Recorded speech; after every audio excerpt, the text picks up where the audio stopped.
aplauso para Jesus. Aleluia. Glória a Deus, a Ele seja toda glória, a Ele seja toda honra, a Ele seja o louvor. Eu quero pregar hoje, eu estou 3 semanas só vindo aqui durante os cultos de quarta, mas os domingos estávamos pregando em algumas igrejas. E eu quero falar sobre a história de um homem. Na Bíblia Sagrada, a Bíblia que eu tenho nas minhas mãos, a Bíblia que você possui, nós encontramos vários relatos acerca do homem mais incrível e admirável de toda a história. A Bíblia é um livro antigo, mas é um livro atual. A Bíblia nunca foi ultrapassada por livro algum.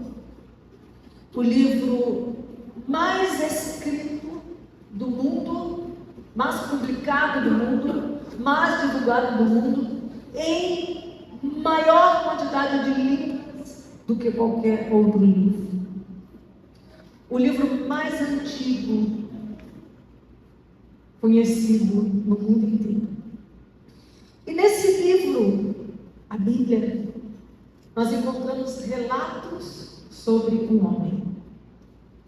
E existe um livro dentro desses 66 livros, dentro dessa biblioteca, da onde veio a palavra Bíblia, do grego biblos, porque é um conjunto de 66 livros, escritos em períodos totalmente diferentes, escritores totalmente diferentes, cerca de 40 escritores, datas diferentes, locais diferentes, pessoas não se conheciam e nada se contradiz.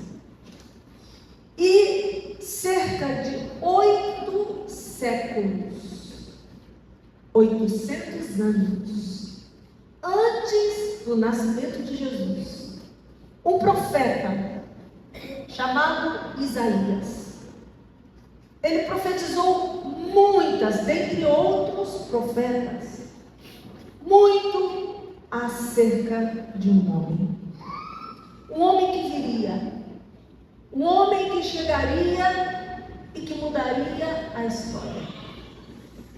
Estranhamente, os judeus esperavam um libertador, alguém que libertasse Israel das mãos dos romanos. Mas estranhamente, nenhum profeta da Bíblia disse que este homem, o ungido, ou Cristo, que significa ungido, viria libertar a nação do jugo político. Em nenhum momento houve uma promessa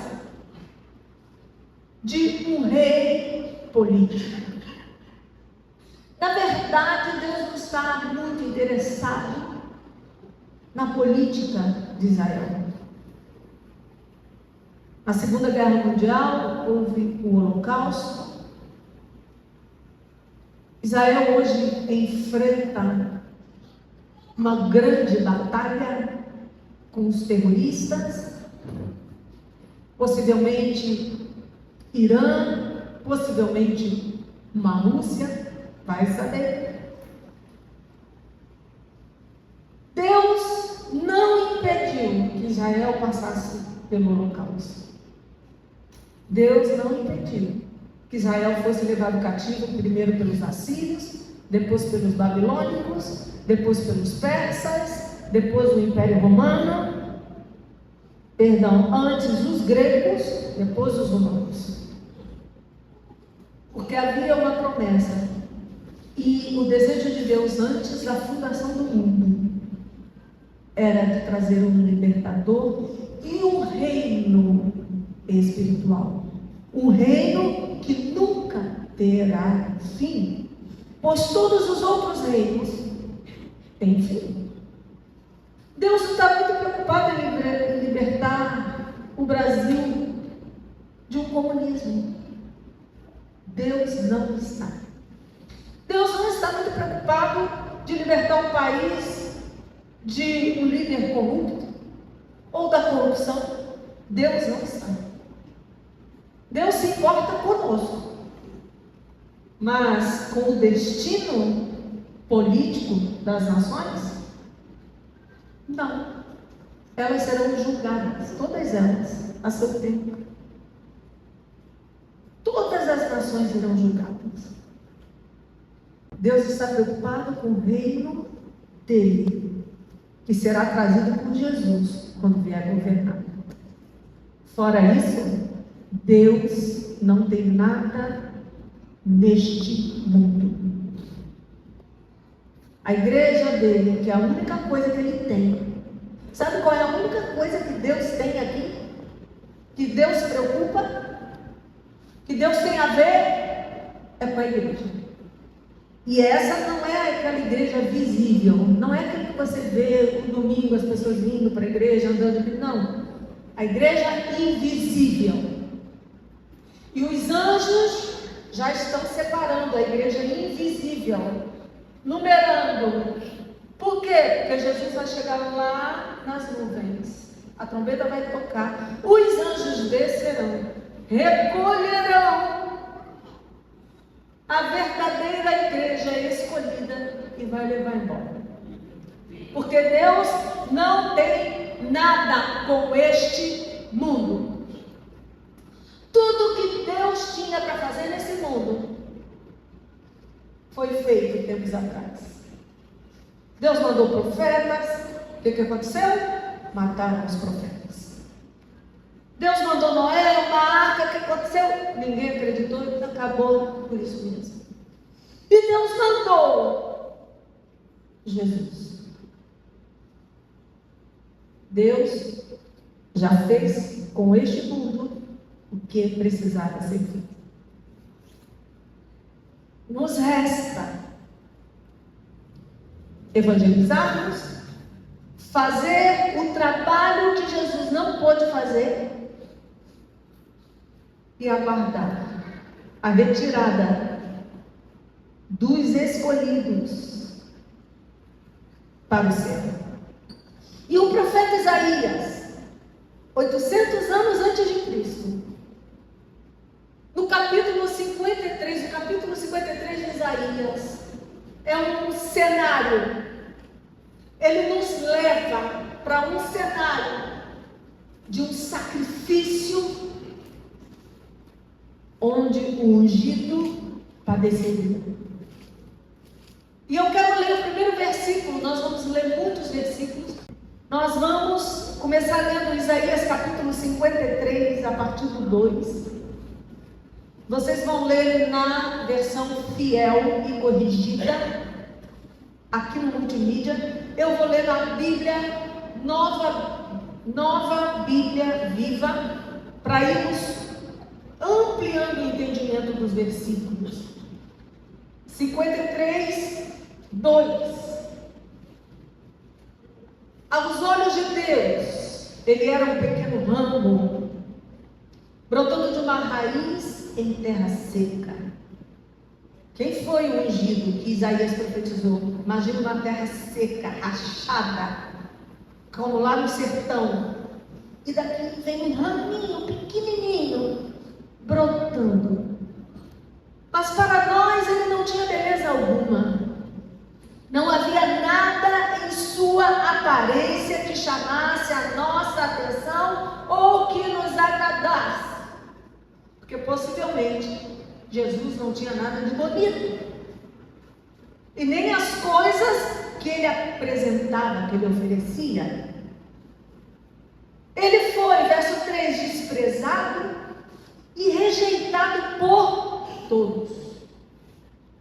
Ele era um homem que conhecia por experiência a dor e o sofrimento. Era como alguém que não queremos ver. Ele foi desprezado e não demos a menor importância a ele. Apesar disso, verso 4, ele tomou sobre si as nossas enfermidades. Ele mesmo carregou o nosso sofrimento. E nós achávamos que ele estava sendo castigado por Deus. Porque nós, quando olhamos as pessoas sofrendo, coisas ruins acontecendo, e falamos, foi um castigo de Deus, alguma coisa de errado ele fez. E quando viram Jesus daquela maneira, o que o profeta dizia? Achávamos que ele estava sendo castigado por Deus, que Deus o estava ferindo e afligindo. 5. A verdade, porém, é esta, mas essa aqui é a verdade. Sabe por que ele foi ferido? Ele foi ferido por causa de nossos pecados. Seu corpo foi esmagado por causa das nossas maldades. O castigo que ele sofreu, que nos traz a paz, estava sobre ele. E pelos seus ferimentos, nós fomos sarados. Verso 6. Todos nós andávamos perdidos e espalhados como ovelhas. Vocês sabem que ovelha não anda espalhada, elas andam juntas. Mas estava todo mundo espalhado. Cada um de nós seguia seu próprio caminho. Apesar disso, o Senhor fez cair sobre ele a maldade de cada um de nós. Verso 7. Ele foi maltratado e humilhado, mas não disse uma única palavra. Foi levado como um cordeiro vai para o matadouro, quietinho. Como a ovelha fica muda diante de quem corta a sua lã, ele não abriu a boca. E todo o capítulo 53 narra o sacrifício do ungido deste homem.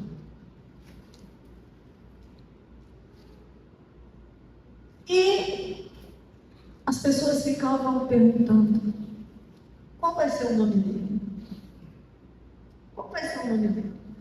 Quando Maria engravidou pelo Espírito Santo, o anjo Gabriel disse para Maria: você ficará grávida do ungido, mas colocará o nome de Jesus. Jesus não era um nome muito diferente na época. Várias pessoas possuíam esse nome na época. Jesus era um nome próprio do ungido, do Cristo. A questão é, ele era o Cristo, dito nas profecias. No mesmo livro de Isaías, capítulo 9, vamos para o capítulo 9, verso 2. Capítulo 9, verso 2. O povo que está andando na escuridão, diz o profeta, verá uma grande luz. Quem será essa pessoa? Essa luz vai brilhar e iluminar todos os que vivem na região da sombra da morte. Vamos para o verso 6. Pois nasceu um menino. Um menino. Um filho nos foi dado. Quem foi dado? Filho. Ele recebe todo o poder. O governo de toda a terra vai para esse menino, para esse filho. E ele terá um nome. Ele será chamado Maravilhoso. Diga, maravilhoso. Maravilhoso. Qual o nome dele? Maravilhoso. Calma. Mas ele também vai ter outro nome. Ele será chamado Conselheiro. Qual o nome dele? Conselheiro. Ele é o que seu? Conselheiro. Não ouviu? Conselheiro. Calma. Mas ele também tem outro nome. Ele terá o nome de Deus poderoso, Deus forte. Qual o nome dele? Deus forte. O que ele é para você? Deus forte. Calma, mas ele tem outro nome. Ele também será chamado de Pai eterno, Pai da eternidade. Qual o nome desse filho? Mas ele também tem outro nome. Qual o nome desse filho? Então diga os nomes desse filho. Maravilhoso, conselheiro, Deus forte, Pai da eternidade, príncipe da paz.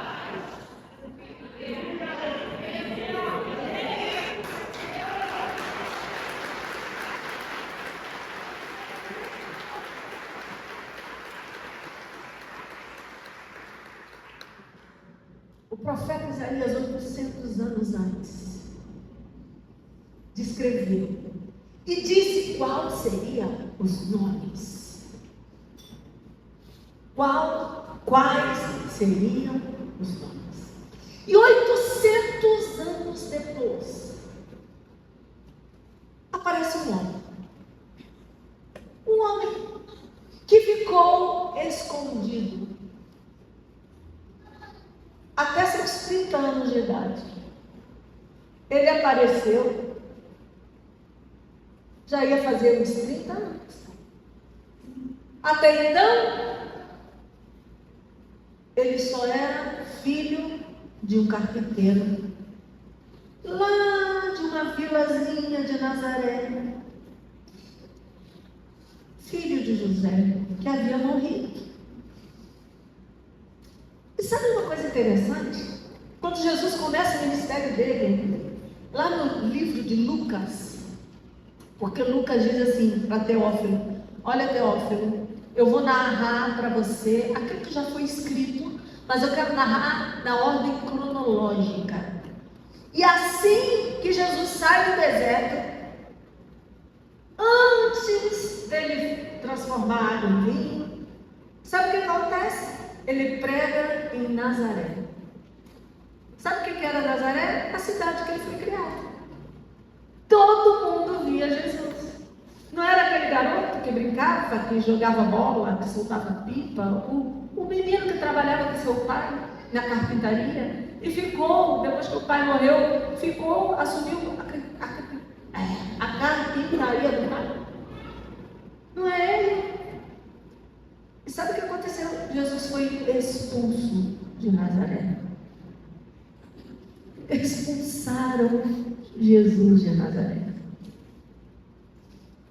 Pois bem, Mateus capítulo 4. Vamos para Mateus capítulo 4, verso 23. Mateus 4, 23. Jesus ia por toda a Galileia, ensinando nas sinagogas dos judeus e pregando por toda a parte as boas novas acerca do reino dos céus. Ia curando toda espécie de mal e doenças entre o povo. 24. A notícia dos seus milagres, Jesus fez tanto milagre, a coisa foi mais rápido que vídeo que viraliza na internet. A coisa foi rápida. A notícia espalhou-se além das fronteiras da Galileia, além do norte de Israel, além da província do norte, ultrapassou a fronteira e chegou lá na Síria, em outro país. De tal modo que começou a vir gente para ser curada. Começaram a vir, até mesmo de regiões distantes, como a Síria. Qualquer doença ou sofrimento, Jesus curava tudo. Eu estou doente, seja curado. Eu estou sofrendo, fique curado. Se estivessem endemoniados, o apóstolo leu esse versículo aqui no começo, na oração da fé. Fossem epiléticos, fossem paralíticos, ele curava a todos. 25. Multidões enormes o seguiam. gente da Galileia, da Decápolis, de Jerusalém, lá do sul, de toda a Judéia, da província do sul, e até do outro lado do Rio Jordão. Então, por onde ele passava, ele pregava o amor, por palavras e por atitudes, por ações. Mas, como pregou o profeta Isaías, esse homem, que por onde passava, ensinava o bem, curava, libertava, ele foi rejeitado, ele foi desprezado. E começaram a ter inveja dele. Começaram a sentir inveja, começaram a ficar incomodados. E chegou o ponto de desejarem matar Jesus. Precisamos pegar uma falha. Temos que achar uma falha. Ele é homem. Todo homem tem falha. Vamos achar uma falha e vamos matar Jesus. Ainda vamos encontrar uma falha. E onde Jesus ia pregando, ensinando, sempre iam os enviados que buscavam encontrar uma falha. Marcos, capítulo 14, verso 1. Evangelho de São Marcos, capítulo 14, verso 1. Faltavam 2 dias para o início da festa da Páscoa, quando não se comia pão feito com fermento. Os sacerdotes principais, olha quem eram, os principais sacerdotes, aqueles que sacrificavam pelo povo, que pediam a Deus perdão pelo pecado do povo, e que levavam uma palavra para o povo, uma palavra de Deus para o povo. Esses sacerdotes principais, mestres da lei, ainda estavam procurando uma oportunidade para prender Jesus secretamente e entregá-lo à morte. E todos os evangelhos, Mateus, Marcos, Lucas, João, você vai ler e vai encontrar as pessoas tentando achar uma falha para matar. Evangelho de João, capítulo 10, verso 39. Evangelho de João, capítulo 10, verso 39. Mais uma vez eles tentaram prender Jesus, porém ele escapou das mãos dele. Tinha vezes que Jesus sabia que se ele não saísse dali, ele seria morto antes do tempo. E aí, ele dava um jeito de escapar, porque ele dizia, ainda não é a minha hora. Vai chegar a hora. E quando chegar, eu vou saber, não vou resistir. Vou aceitar, vou falar, me leva. Chegou a minha hora. Por onde Jesus ia, sinais e prodígios acompanhavam. Jesus não podia, não conseguia se esconder. Como diz ele mesmo na palavra, como é que você pega uma lamparina, uma candeia, um farol, seja o que for, e coloca embaixo da mesa? A luz vai ser colocada no alto, para iluminar tudo. Não dava para Jesus esconder. Por mais que ele dissesse assim, não sai espalhando, não conte para ninguém. Ó, eu fiz esse milagre, mas não fale. A notícia ia espalhando. E por onde ele ia, sinais e prodígios o acompanhavam. Vamos dar um exemplo que todo mundo conhece bastante. O cego de Jericó. Conhecem a história do cego de Jericó? Está lá em Lucas 18. E aí Jesus ia caminhando. E aí havia um cego de nascença. Porque tem pessoas que enxergavam e ficaram cegos depois. Mas esse não. Olha que coisa. Ele nunca tinha visto na na vida. E aí o cego começa e fala: Jesus, Jesus, Jesus. Ele para e pergunta: o que quer que eu te faça? Bom, gente, o que o cego quer? O que o cego ia querer? Dinheiro. Quem quer dinheiro? Ai, ai. O que o cego ia querer? Me dê dinheiro. Pois bem, ele diz para Jesus: eu quero ver. Senhor, eu quero enxergar. Eu nunca enxerguei. Eu podia estar conformado, podia estar ali, com a minha bengalinha, mas não, eu quero ver. O apóstolo, aqui na oração da fé, ele disse: irmãos, não vamos nos conformar, gastar dinheiro com tantos remédios, não vamos nos conformar. E eu estava orando até por mim, falei: Senhor, tenha misericórdia. Só para minha cachorrinha que ficou doente, agora nós gastamos muito dinheiro. E está lá, mais de 8 comprimidos por dia que tem que dar para o cachorro. Muito remédio. Senhor, eu quero ver. E Jesus fala para ele assim: tudo bem, comece a ver. Sua fé te curou. Foi a sua fé que te curou. E sabe o que aconteceu? Depois que Jesus disse para ele: sua fé te curou, imediatamente, no verso 43, o homem começou a enxergar. E ele começou a enxergar, e sabe o que ele começou a fazer? Andar atrás de Jesus. Possivelmente se tornou um discípulo, porque ele andava atrás de Jesus louvando a Deus. E o povo viu isso acontecer, louvou a Deus, porque todo mundo conhecia aquele cego e sabia que o cara nunca tinha enxergado. E daí o cara começa a enxergar. Onde Jesus ia, eram sinais e prodígios o tempo inteiro. Temos aí várias histórias.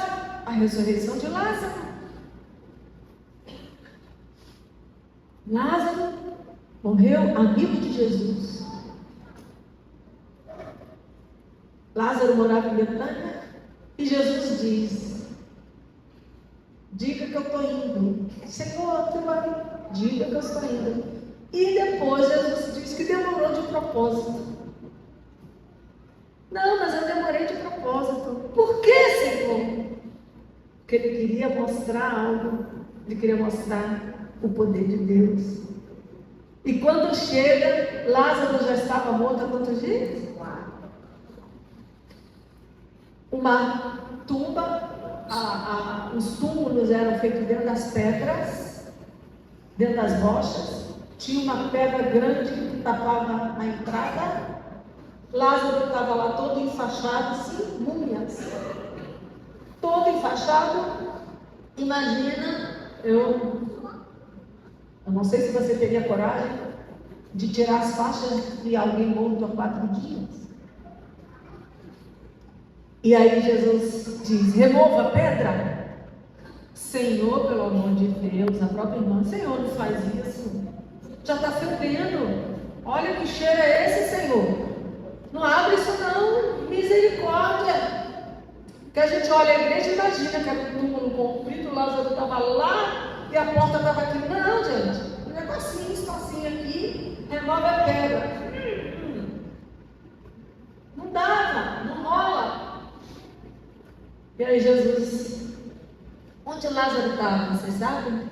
Estava lá no mundo dos mortos, lá no céu, estava lá. E Jesus grita lá de fora: Lázaro! Olha esse homem, a voz desse homem. Entrou dentro do túmulo, atravessou, foi lá no Hades, puxou Lázaro e trouxe Lázaro.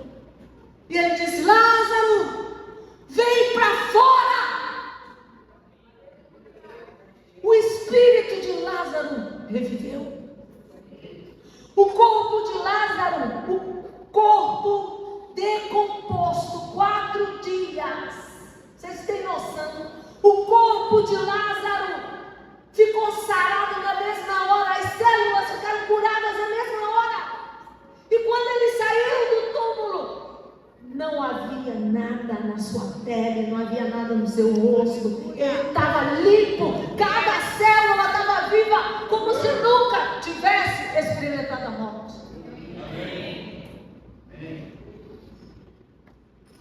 Não lembram de outro milagre? Pedro, Tiago, João no barquinho. Pedro, Tiago, João no barquinho. Está lá. Os caras sabem remar, sabem nadar. Pescadores experimentados. Daqui a pouco veio uma tempestade no mar da Galileia. A gente já esteve lá no mar da Galileia. 2 vezes a gente foi lá no mar da Galileia? 2. Sei lá, 2 ou 3. 3, né? Lá. É um grande lago, água doce. A gente imagina que é água salgada como aqui. Não, é água doce. Mas é chamado Mar da Galileia. E aí, uma grande tempestade. O barco afundando, uma coisa terrível. Daqui a pouco, eu consigo imaginar esses caras com barba, forte, gritando: o fantasma! O fantasma! Imagina a voz desses caras barbudos. Imagina se fosse um mago que é grandão, barbudo, gritando: o fantasma! O Binho: o fantasma! Todo mundo: o fantasma! Tem noção? Mas, cara, noite, vem uma pessoa flutuando em cima d'água. Tu ia pensar o quê? O fantasma! Ele: calma, rapaziada. Sou eu. Sou eu. Pedro: não é nada. É um fantasma. Não sou. É. Não sou. Se não é, manda eu ir aí contigo em cima da água também. Vem, Pedro. E vocês já sabem. Pedro andou sobre as águas, não só sobre as águas, que a gente fala sobre as águas, imagina uma coisa calminha. Ele andou sobre as ondas. Ele andou em cima das ondas. E aí, a pergunta que não quer calar, que os discípulos fizeram: quem é este que até o vento e as ondas obedecem? Quem é esse? E apesar de tudo que ele fez, ainda pergunta: quem é esse? Quem é esse homem? Não importa se ele curou cego, se ele ressuscitou, se ele... Não importa. Quem é esse homem? Vamos ler Marcos, capítulo 8, verso 27 e 28. Marcos 8, 27 e 28. Nisso Jesus e os seus discípulos deixaram a Galileia e saíram para as vilas de Cesareia de Filipe. Enquanto caminhavam, ele perguntou-lhes: quem o povo pensa que eu sou? Aí, meus amigos, as pessoas estão pensando que eu sou quem?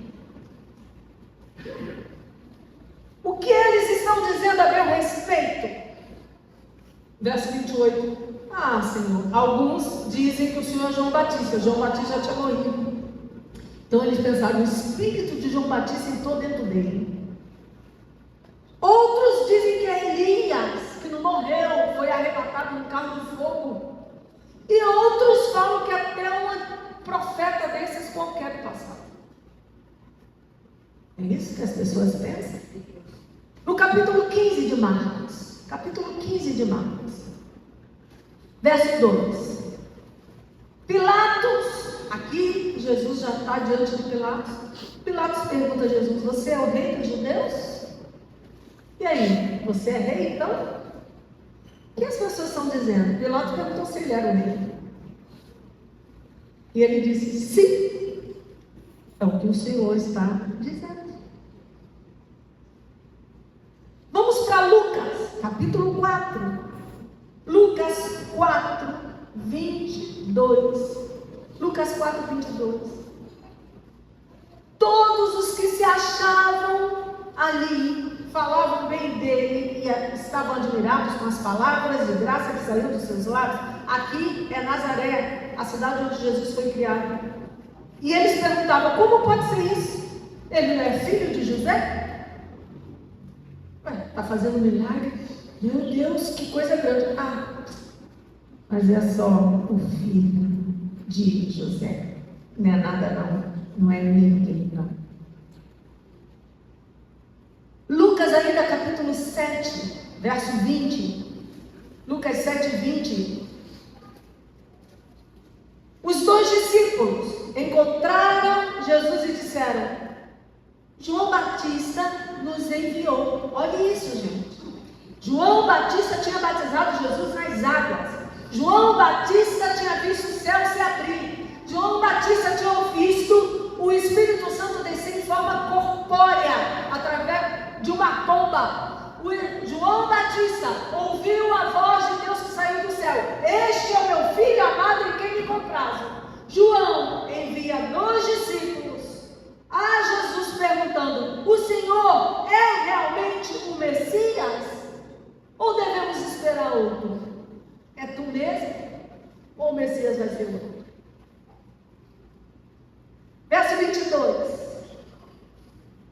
Quando eles fizeram a pergunta, foi essa a resposta de Jesus: voltem a João, diga tudo que vocês viram e ouviram. Porque quando eles perguntavam, sabe o que Jesus fez? Saiu curando as pessoas, dando vista aos cegos, expulsando demônio. Depois falou assim: volta lá para João, diz o que vocês viram, diz os sinais, fala dos sinais e os prodígios que me acompanharam. Fala: os cegos veem. João, os cegos estão vendo, os coxos andando, os leprosos estão sendo curados, os surdos estão ouvindo, mortos ressuscitando, os pobres estão ouvindo uma palavra nova.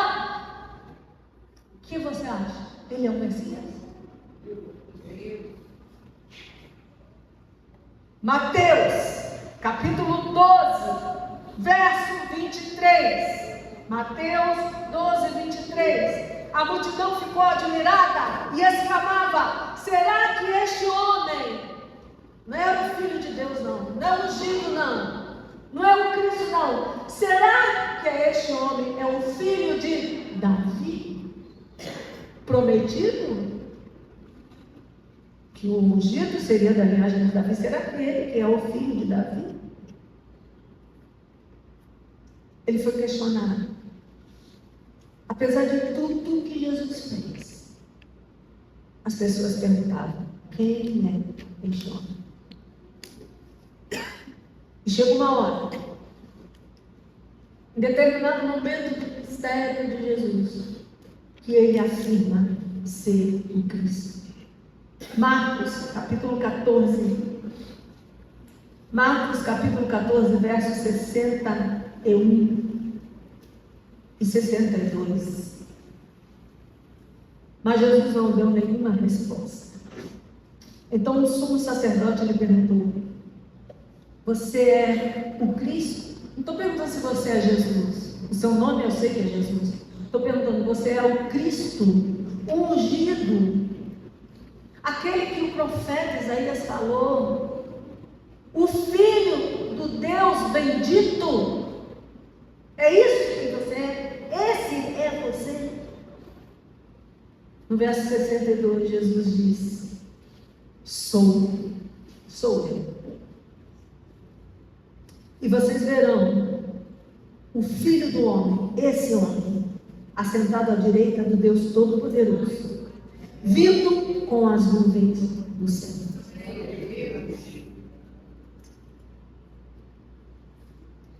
João 8, 51. João capítulo 8, verso 51. Jesus respondeu: a verdade é que antes de Abraão nascer, olha que Abraão foi o pai da nação de Israel, E ele diz: antes de Adão nascer, eu sou. João 9, verso 35. João 9, 35. Quando Jesus soube que o haviam expulsado, procurou um homem e lhe disse: você crê no Filho do Homem? 36. Ele respondeu: quem é ele, Senhor, para que eu creia nele? Verso 37. Você já ouviu, disse Jesus, é aquele que está falando com você. Verso 38. Sim, Senhor, disse o homem, eu creio. E adorou a Jesus. Quem é Jesus?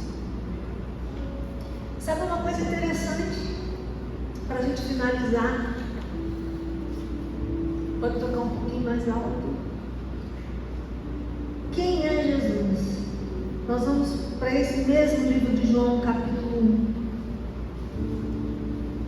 Natanael, não, André, lá no verso 41, discípulo de Jesus, ele disse: nós encontramos o Messias, isto é, o Cristo. Então, Natanael disse: eu encontrei o Cristo. Filipe, no verso 45, outro discípulo de Jesus, disse: nós encontramos o Messias, aquele de quem Moisés e os profetas falaram. O nome dele é Jesus, o filho de José de Nazaré. Natanael disse, no verso 49, mestre, o Senhor é o Filho de Deus, o Rei de Israel.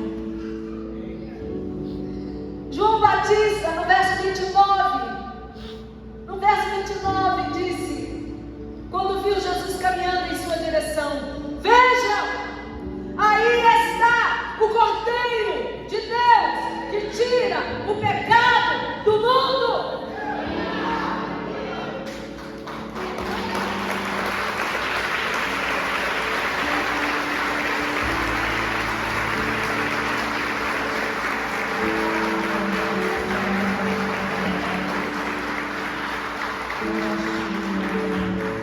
Mateus 16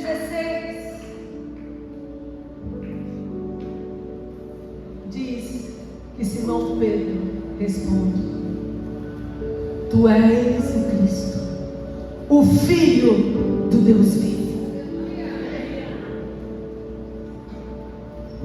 Em Mateus 14, verso 33,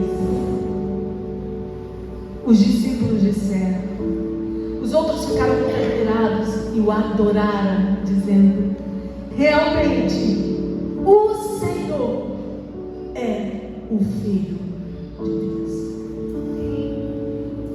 Fique de pé.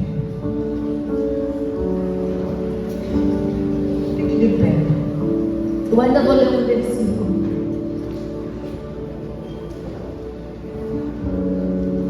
Levanta a sua mão direita. Diga-se verdadeiramente: tu és o Filho de Deus. Mas você falou pensando nele, dizendo para ele ou para mim? Diga para ele: verdadeiramente.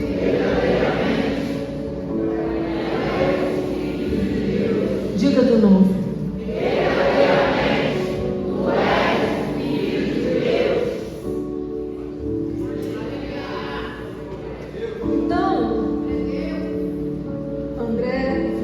Natanael, Pedro, João Batista,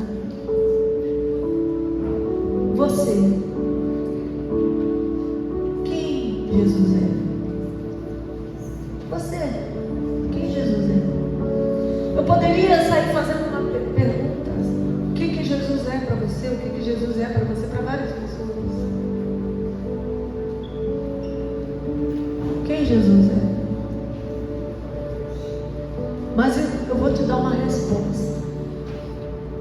Eu vou te falar um versículo.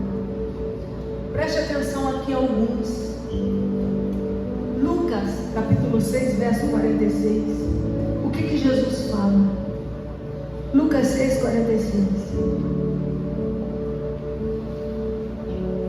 Por que vocês me chamam Senhor, Senhor, e não fazem o que eu digo?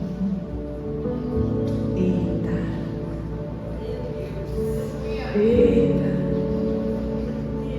Tem muita gente aqui. E quando eu perguntei, e você? Quem diz que Jesus é? Ah, Jesus, Filho de Deus.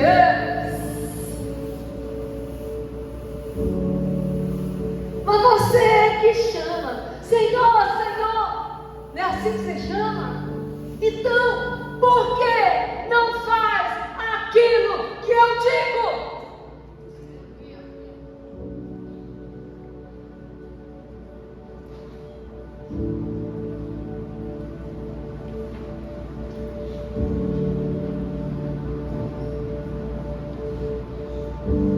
Jesus na cruz, ele precisou ir à cruz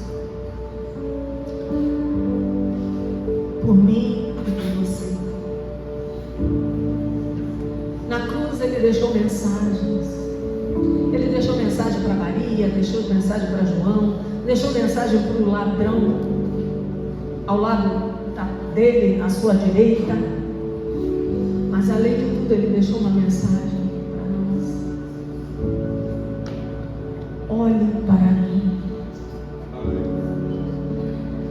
Olhe para mim. Olhe para mim. Está vendo? Consegue ver? Consegue descrever aquilo que o profeta Isaías disse? Que eu ficaria desfigurado, que as pessoas iriam virar o rosto. Não chega perto da realidade. Olhe para mim. Você quer ser salvo? Olhe para Ele.